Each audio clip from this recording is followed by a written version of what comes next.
Each day I wake up and I say, thank you, God, for another sober day. To be sober, to have a purpose in my life, to be able to have people I call friends, loved ones, to be able to lay my head down at night and know that I made somebody smile today. I made a kid smile today. That's like, it's the ultimate, really, for me. I'm really proud of it. My name is Jennifer Williams. My family calls me Lynn because that's my middle name. I'm from a suburb of New Jersey. Um, I'm ecstatic about being in California. This is a dream. I came into recovery when my only son, Michael, died. It was the night before his 21st birthday. And it was really a life altering time because I was so devastated by his death and wishing that it was me instead of him.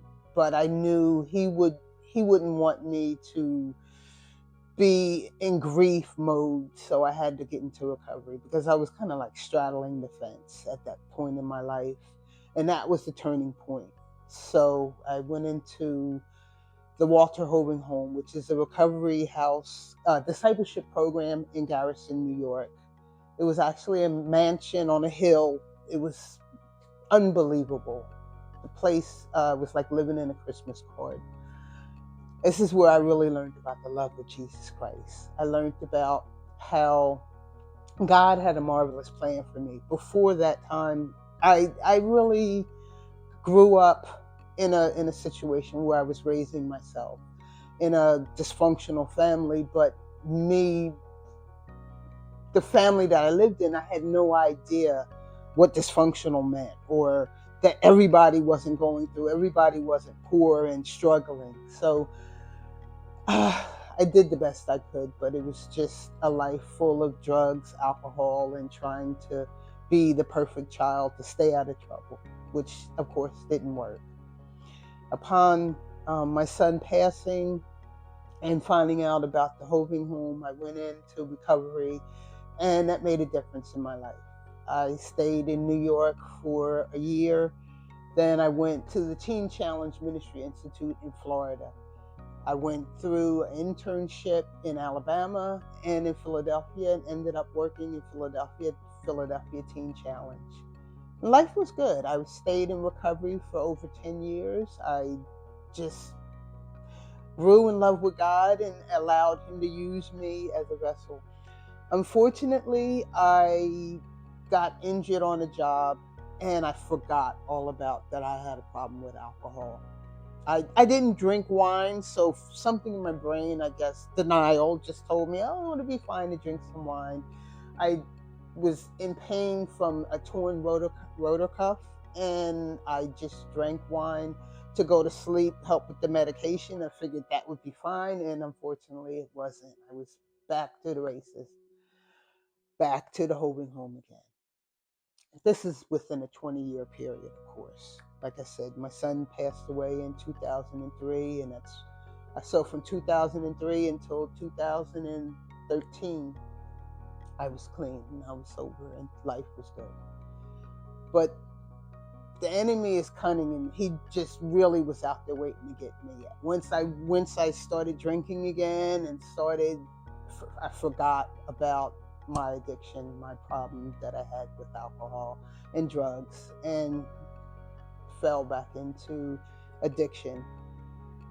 The Holding Home was there for me, and this time I went through the 6-month restoration period, and I decided to go to California this time instead of going to. I went south last time when I was in the program. This time I came to California, and it changed my life. I really believe this is where I should have always lived. My life would have been different, but that's just my opinion. I am so grateful to be here, and this is where I heard about the Third Step Ministry. I went to an outreach that they had while I was here in California, and it was just incredible. There were so many loving people there.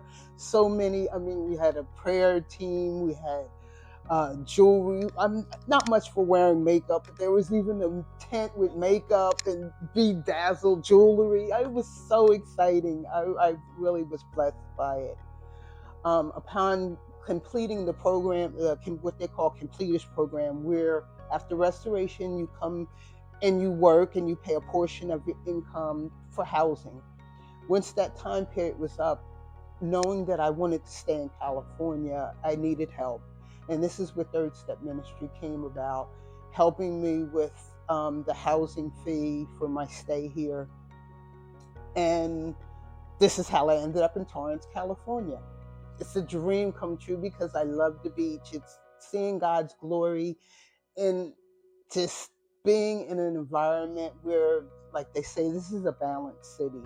You have everything here that you could possibly need. I've found another job here, and now I'm working and living in this beautiful home provided by the Restore Her Place ministry.